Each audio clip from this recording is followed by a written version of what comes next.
Buenos días, querida familia de Casa Cristiana Piedra Viva. Les saluda Franklin Loaiza. En esta oportunidad, continuando con esta serie de lecturas y comentarios a los diferentes libros de la Biblia, hoy trataremos sobre el capítulo 18 del libro de Deuteronomios. Este capítulo se sitúa en el marco del discurso de Moisés al pueblo de Israel antes de que ingresen a la tierra prometida. El libro en su conjunto representa una renovación del pacto entre Dios e Israel, recordándole la ley, las condiciones para vivir en fidelidad a Él. Este capítulo aborda tres temas principales: los derechos y sustento de la tribu de Leví, que no recibirían herencia territorial como las otras tribus, una advertencia severa contra las prácticas paganas de las naciones cananeas que Israel debía evitar a toda costa, la promesa divina de un profeta futuro semejante a Moisés, que sería la voz autorizada de Dios para el pueblo.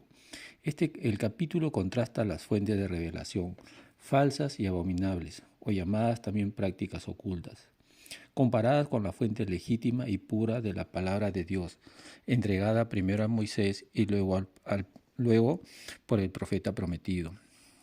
En el párrafo primero de la Biblia encontramos los derechos y sustento de los levitas, de los versículos de 1 al 8. Los sacerdotes levitas no recibirán en Israel ningún terreno en propiedad. Su propiedad es el Señor.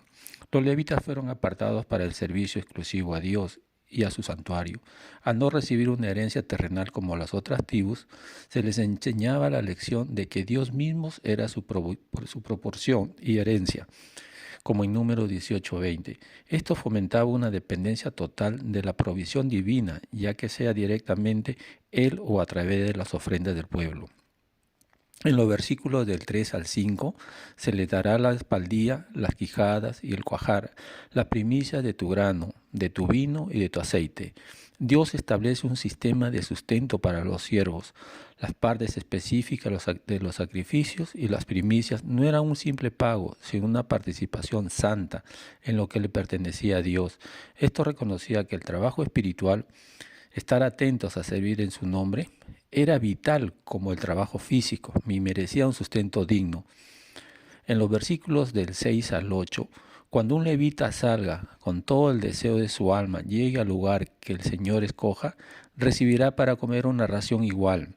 Este pasaje asegura la igualdad y el cuidado para todos los levitas, incluso para aquellos que por un genuino deseo de servir al Señor se trasladan al santuario central. Refleja el corazón de Dios por la unidad y la equidad entre su pueblo, evitando distinciones entre los siervos de Dios en su lugar de origen. El segundo párrafo, advertencia contra las costumbres paganas, versículos del 9 al 14. No cometas los mismos actos repugnantes que haga pasar a sus hijos o a su hija por el fuego, ni nadie que practique la adivinación. La lista de prácticas ocultas o adivinación, hechicería, etc., es exhaustiva. Estas eran repugnantes para Dios porque buscaban el conocimiento y el poder en fuentes distintas a Dios. Implicaba una manipulación en lo espiritual, en lugar de una relación de dependencia y fe. Prácticas como el sacrificio de niños, probablemente al dios Moloch, eran la antítesis del carácter santo y dadivoso de Dios.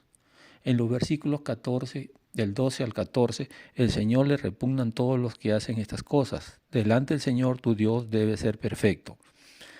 La expulsión de las naciones cananeas tenía una base moral y espiritual. Su corrupción religiosa, Israel debía ser radicalmente diferente. Y llamaba a ser perfecto. No significa impecabilidad, sino integridad total o ser íntegro a su devoción. Significa pertenecer completamente a Dios sin dividir la lealtad entre Él y las prácticas ocultas. En el tercer párrafo, la promesa de un profeta como Moisés.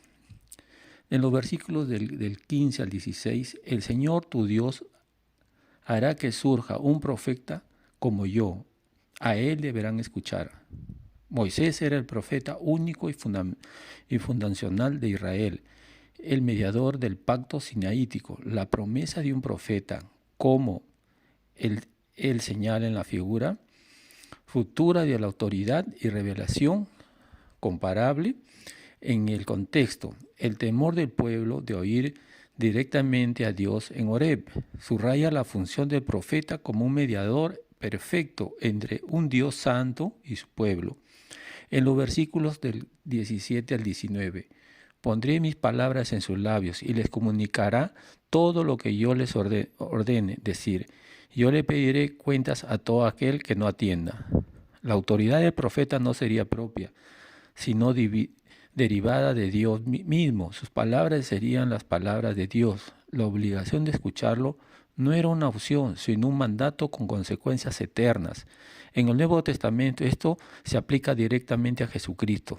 En Hechos capítulo 3, versículo 22 al 23. Escuchar al Hijo es obedecer al Padre, como dicen en Juan 5:23, para que todos los que honren al Hijo como honran al Padre, el que no honra al Hijo no honra al Padre que le envió. En los versículos del 20 al 22, el profeta que habla en nombre de otros dioses será condenado a muerte, y sus palabras no se si sus palabras no se cumplen, eso hará ver que yo, el Señor, no he hablado. Dios provee un criterio objetivo para discernir a un falso profeta, la fidelidad a la revelación previa.